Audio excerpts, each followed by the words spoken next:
topic.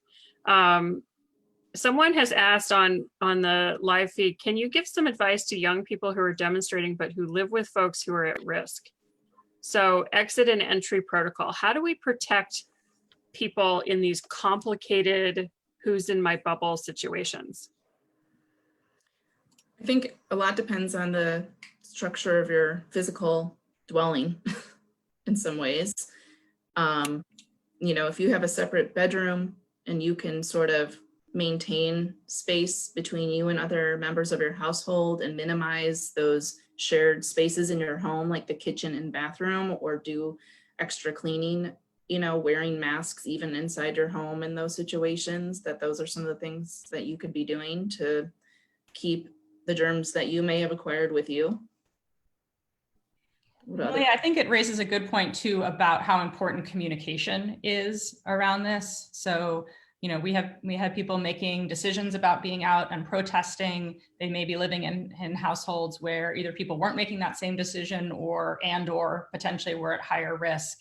And so at least having some shared understanding of how this is going to go and negotiating and navigating to be as safe as possible, I think is really important.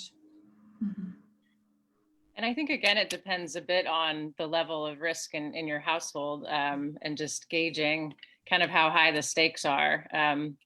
So maybe if you are really worried, you might want to spend a couple weeks somewhere else if there is a safe place where you can isolate away from vulnerable family members.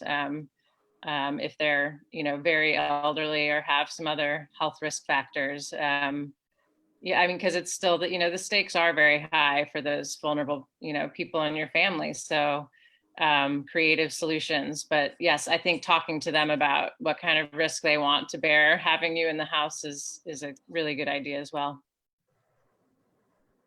Yeah, I know someone who got COVID-19 and managed to not pass it on to anyone in his household with scrupulous hand washing and surface cleaning and wearing a mask essentially full time. So it is possible. And I think it is important to protect, especially if you live with people who are high risk. It is important to assume that you have caught it at these protests and then do what you can to prevent giving it to them in your home. And I think those were great suggestions.